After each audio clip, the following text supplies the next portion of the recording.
Welcome back to Central Valley Talk, Arts and Culture. I'm your host, Mike Briggs. You know what we do here and what we've done here since 2008? We celebrate what's good about Fresno and what's good about the Valley. There's so many cool things going on around the Valley and cool people doing cool things.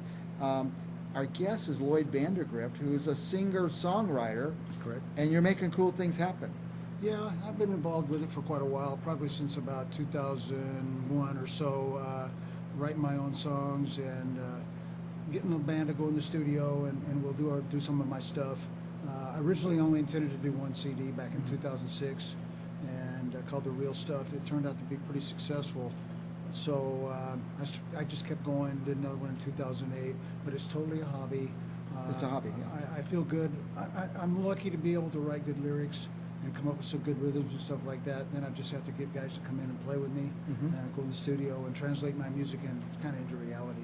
Now, from 2006 to what's 2023 now, right? Has everything changed? How you do it, how the studio works, and how things are? Not a lot has changed. If you really want to do a good CD and a quality CD, you have to go into the studio. And there's several really good ones here in Fresno.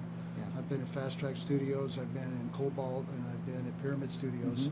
And the last couple I've done has been at Pyramid in Fresno, and they do a good job. Also, though, the technology for home stuff is really improving, like digital recording and things like that. And I have a little digital recorder, and I will do some things on there.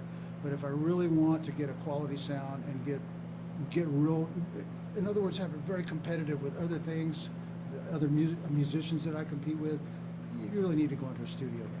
Now, what do you do on the album? You sing? Yeah, I sing. I write the songs. I sing, and I play rhythm guitar. Rhythm guitar. I put all the background harmonies in there. And I'm more into producing now. Now, when I first got started in 2006, my first CD had 9 songs on it, and I had some great songs. Nobody helped me produce that stuff, though. So I didn't have bridges, and I didn't have some things in there that was really necessary to really help the quality of the song.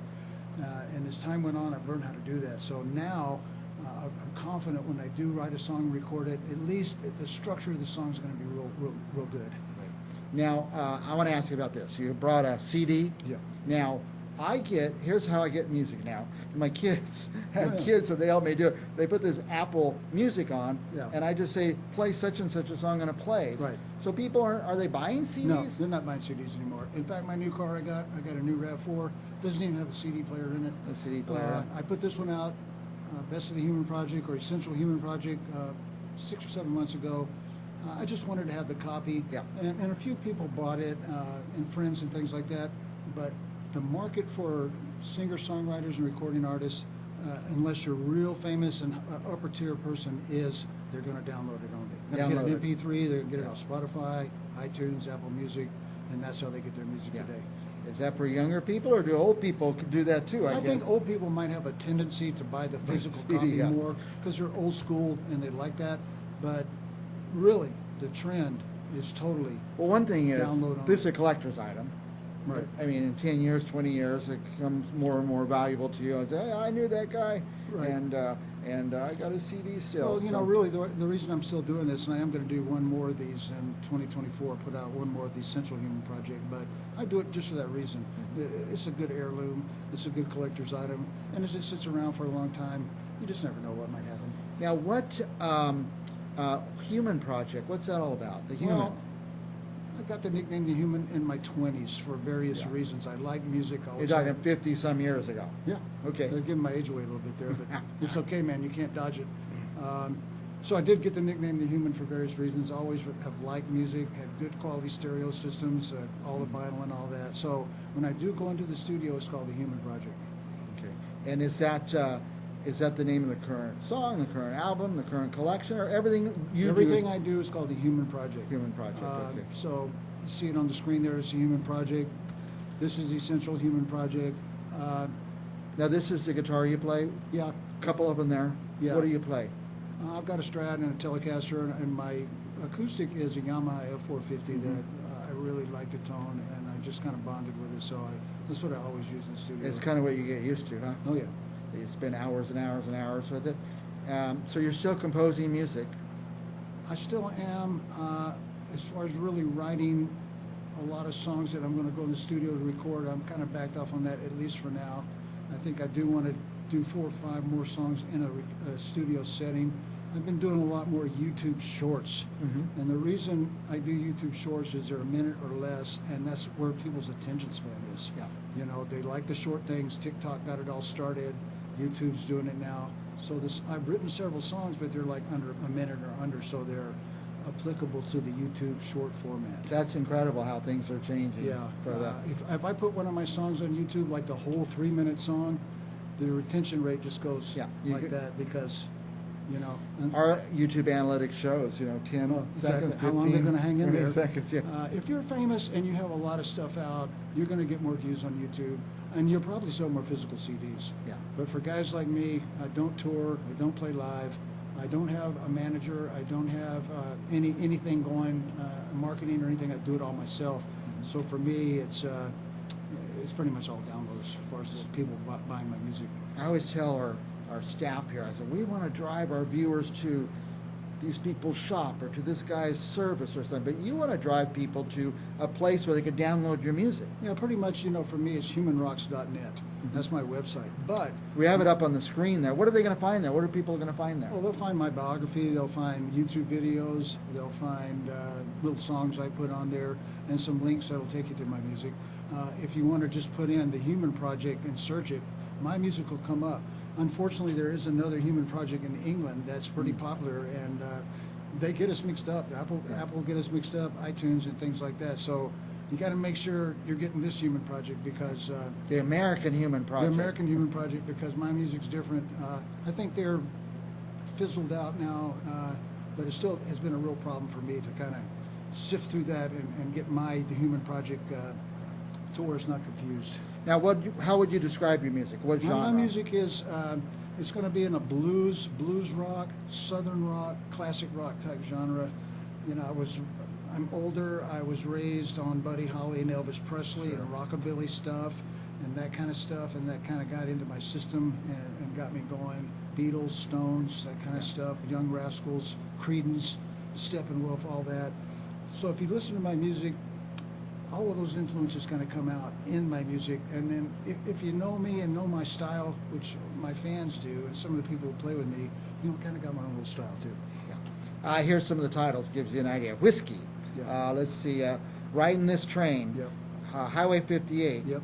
So you just the titles give you an idea of the genre. All my songs like Highway 58, that's about going to Las Vegas, taking I-99 all the way down to Bakersfield, taking the 58 turn off the Mojave, and just going to Vegas. But all my songs tell stories, and it's like a picture in my mind develops, and it has a beginning, and it has a middle, and it has an end, and at the end, it ties it all together. So people go, I get that now. I understand that. So I try to give titles that kind of are going to reflect what the song's going to be all about. And who's listening? People from our generation who love Buddy Holly and the Beatles? Well, I think I moved past the Buddy Holly stuff and Elvis, so I've got more into the people who like old school rock, blues rock, acoustic rock, and that kind of stuff. So as far as who's listening, I think people, a variety of ages, certainly probably not the younger people, but 40s, 50s, 60s, those kind of people that are more classic rock, old school type people that like that kind of stuff. Now, we get a lot of musicians through here, and I don't want to put you on the spot, but your stuff sells. Yeah, my stuff sells. I'm not a big-time artist or anything like that, since I have limited resources to promote my music, but I sold 700 downloads a month.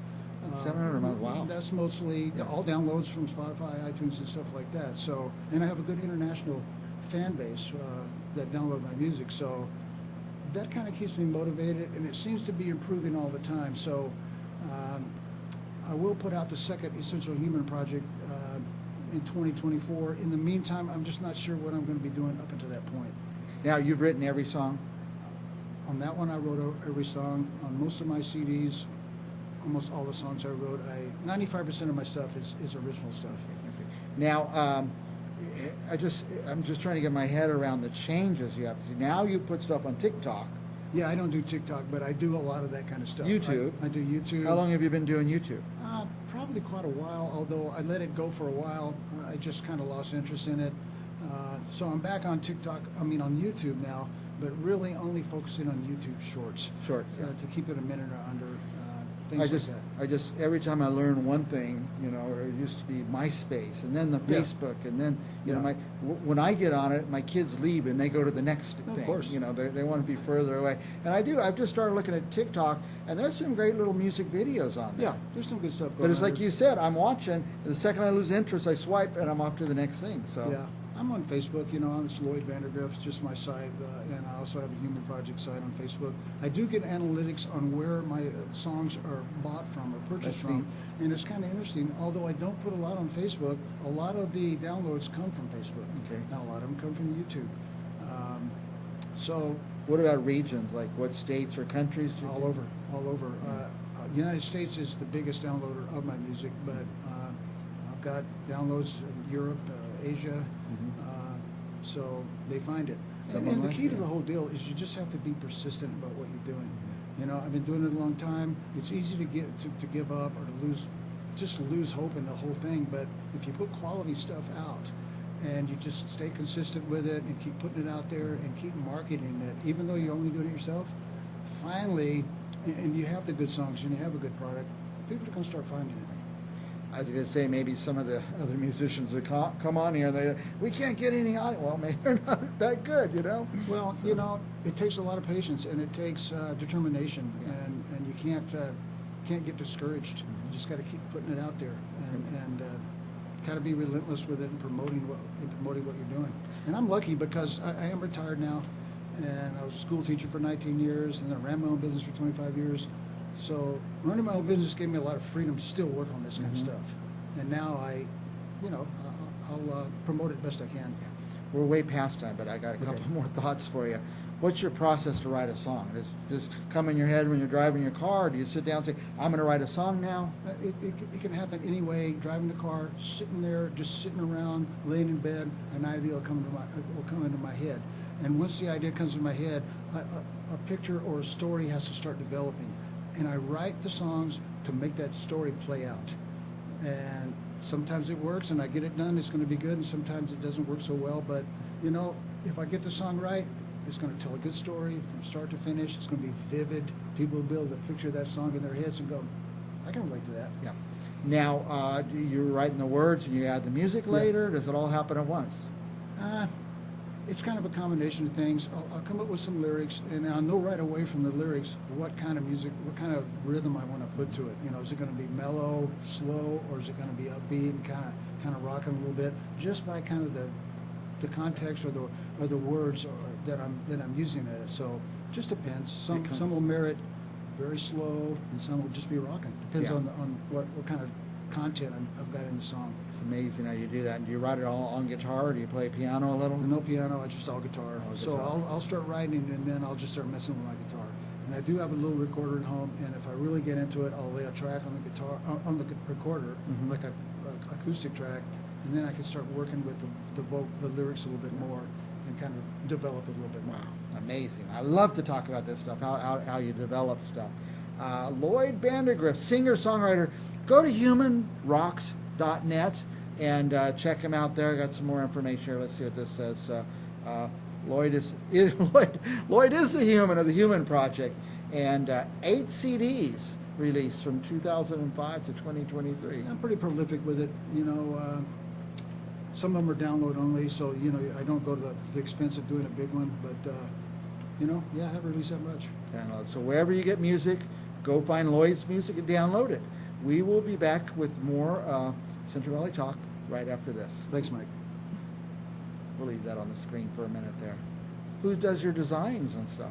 I send it to disc makers. Disc maker. They're I think they're New Jersey. And they make the disc, put in these packages? Yeah, and they design this. Like this one, I call it the end of the road. I wasn't sure if I was going to do anymore, but look at that design. That's my Yes. Fender Strat. Yeah. And the road going The down to road. the end.